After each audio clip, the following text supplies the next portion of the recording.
இந்தியாவின் சகோதர சகோதரிகளுக்கு எனது வணக்கங்கள். பத்திரிகையாளருக்கும் எனது வணக்கங்கள். நான் பேசக்கூடியது கொஞ்சம் நேரம் ஆகும், அதுக்காக மன்னிச்சுக்கிறோம். காரணம் என்னன்னா, இங்க வதந்திகளை நம்பி நம்ம ஸ்ட்ரைக்கு அது எதுன்னு பண்ணி தொலைச்சி ஒரு நல்ல கம்பெனி ஸ்டெர்லைட்டை மாதிரி ஒரு நல்ல கம்பெனி ஸ்டெர்லைட்டை மாதிரி பவர் பிளான்ட் நல்ல பிளான்ட் இதுகளை அழிச்சிட்டோம்.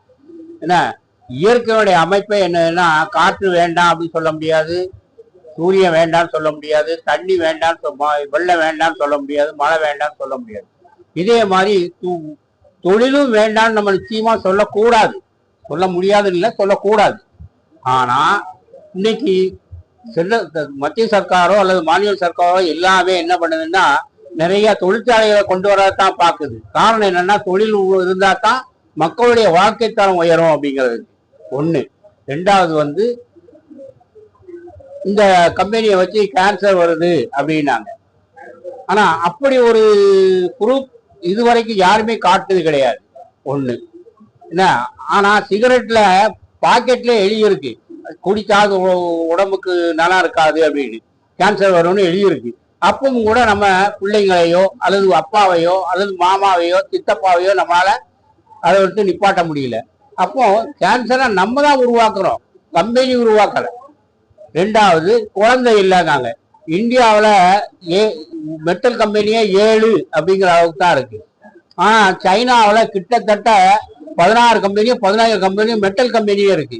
ஆனா அங்க உள்ளவங்க உலகத்திலேயே இந்தியாவுடைய ஜனத்தொகையும் சைனாவுடைய ஜனத்தொகையும் தான் அதிகம். அப்போ குழந்தை இல்லைன்னு எப்படி நம்ம சொல்ல முடியும்? ஒன்று. ரெண்டா, அடுத்தாப்புல இந்த ஸ்டெர்லைட்னால அடிமட்ட தண்ணி எல்லாம் வீணா போகுது அப்படின்னு. நம்ம விடுற சாக்கடையே கடலுக்கு தாங்க போகுது, சாக்கடையில என்ன சுத்தமான தண்ணியா போகுது?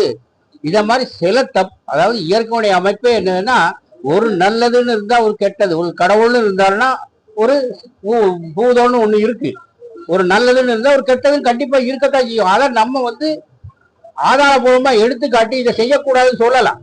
அது ஏன்னா நம்ம இடத்துல இருக்குன்னா நமக்கு அந்த உரிமை உண்டு.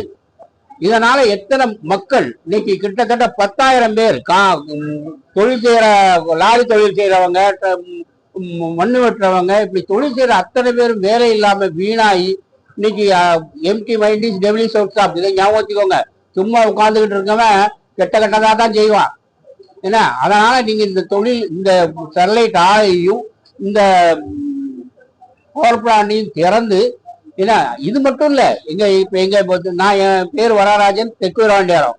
ஏன்னா எங்க ஏரியா பூராவே கம்ப்ளீட்டா கவர் பண்ணிட்டாங்க சிப்காட்னு. ஏன்னா ரயில்வே கொஞ்சம், கவர்மெண்ட் கொஞ்சம் எடுத்துட்டு நாங்க விவசாயங்கிறது பண்ணவே முடியாது. இனி எங்களுக்கு வாழ்வாதாரமே ஏதோ ஒரு தொழில் தான், இது கண்டிப்பு.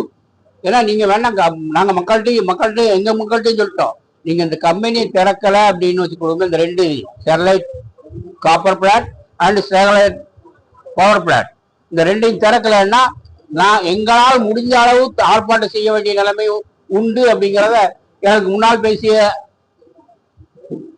தோழிகள் எல்லாமே சொல்லிட்டு போயிட்டாங்க, சகோதரிகள் எல்லாமே சொல்லிட்டு போயிட்டாங்க. அத மாதிரி நிலைமையை உருவாக்கிறாங்க, திரும்ப ஒரு ஸ்ட்ரைக்கு உருவாக்காதீங்க அப்படிங்கறதுதான் என்னுடைய ஒப்பீனியன். எப்படியோ ஸ்பெஷல் ஜீவோ போட்டாவது அந்த பிளான்ட் திறக்கிற மாதிரி பண்ணுங்க, இதுதான் என்னுடைய ஒரே ஒரு வேண்டுகோள்.